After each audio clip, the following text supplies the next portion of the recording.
Stasera, niña mia, io sono montato, te lo dirò, te lo dirò.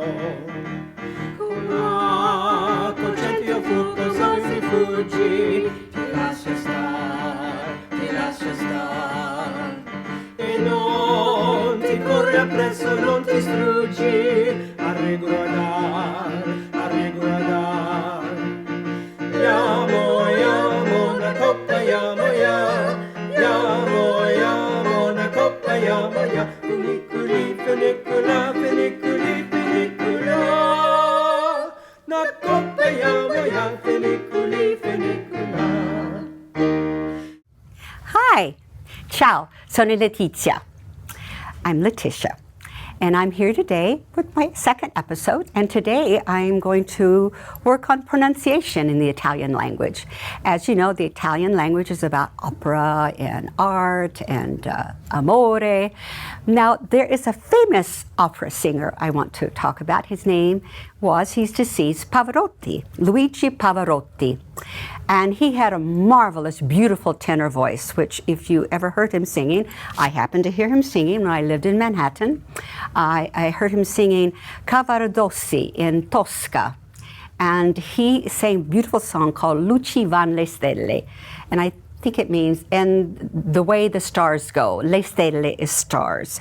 And he literally, I was sitting in the balcony, my hairs were literally rose up from the sound of his voice. It was that powerful. Now, the bel canto of yesteryears is perhaps not so popular in Italy today, but music is still very, very popular. We spoke about gender last week in articles, and as I said, this week we're going to talk about pronunciation.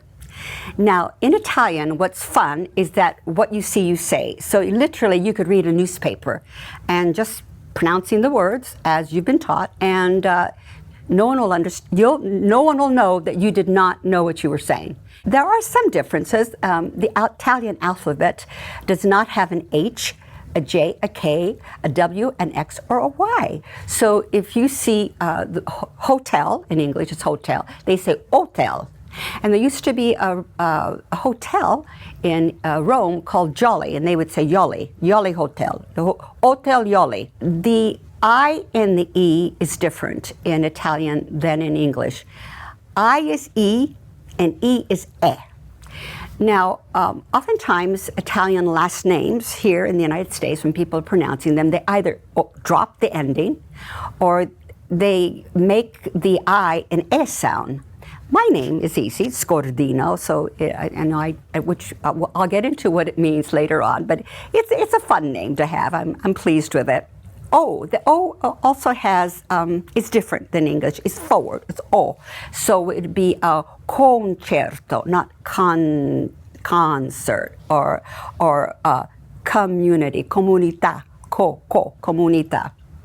And the R's, we haven't spoken about the R's. The R's in Italian are extremely important. So you have to practice every day. You just get the jaw loosened. When you visit Italy, at least for me, because I don't speak Italian on a regular basis, by the end of the day, my tongue and my jaws are pretty sore until I get my muscles all working up again. Double consonants. Bello, bella.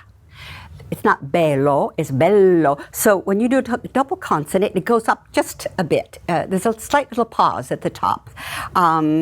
Rosso, red. Rosso, not roso, but rosso. Anno. Buon compleanno. Two N's. And you will hear that in time. No diphthongs in Italian. Yes is C. And no, that's a diphthong. No, you're going to O-U. O and U is no. Si and no. No diphthongs. The language is very, very musical, and the people are very musical. And in Italy, what they have, since after World War II, they have a festival called Sanremo. It's very much like America Has Talent. All the singers prepare a song, and they all compete. And one song won. This is right after the World War II, and it was quite famous, and the Italians still sing it. They still love it. It's called Papaveri e Papere. which sounds like a children's song, and it really isn't. It's really very political. And it goes like this. It's about a little duckling that falls in love with a poppy, believe it or not, poppy. The poppy, I guess, is supposed to be the wealthy, and the duckling is supposed to be a little papera. And so it goes like this. Lo sai che I poveri sono nati alti alti. Sei nata piccolina, sei nata paperina. Che cosa ci vuoi fare? It's a cute little song. My mother sang it a lot when I was little, and it stayed with me. Italians are very political, and they love to talk about politics, and they love to talk about sports. I would say that the majority of them vote.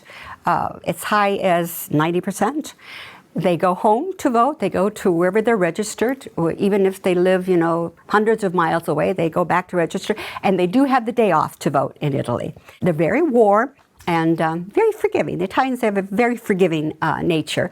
Therefore, they can speak politics and religion at a dinner because they'll forget about it after. It's all done and over with. And they're very, when Italians are traveling, they're so happy when they meet another Italian. I was at the Street Fest, was 3 weeks ago, and an Italian family met me, and oh my goodness, when they found out I was Italian, they wanted to know everything about me.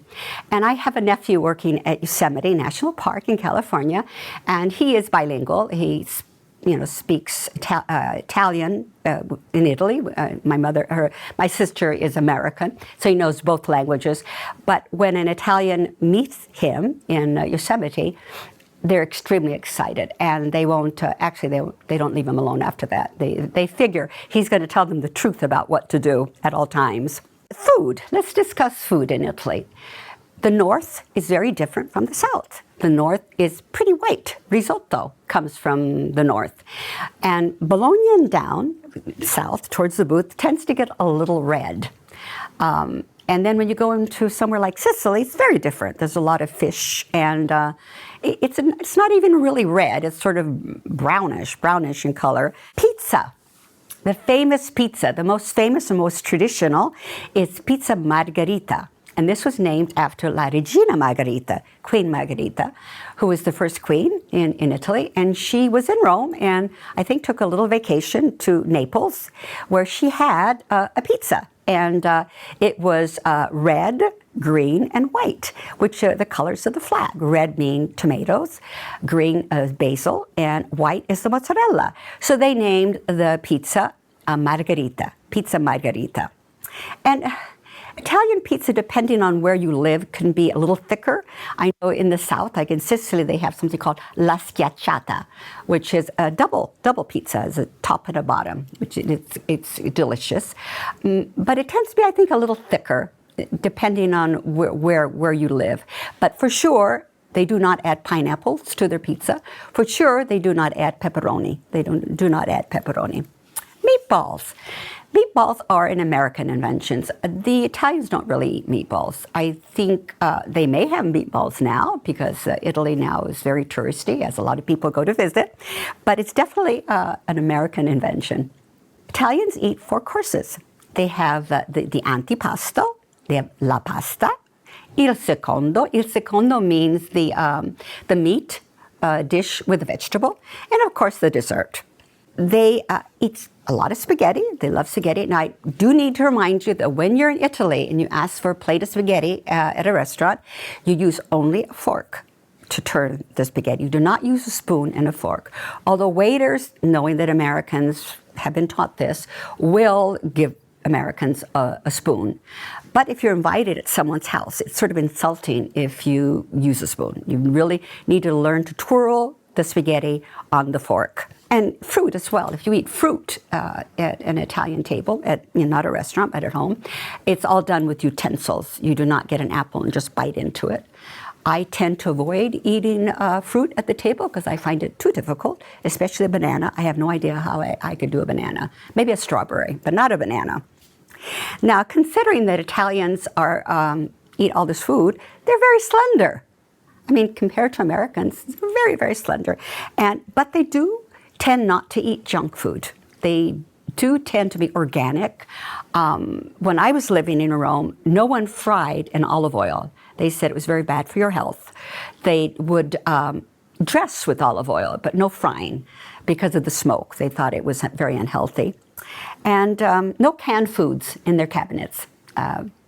So we can definitely learn from the Italians. Ciao! Dove rispetti un cuore grato, più fare non vuoi, più fare non vuoi.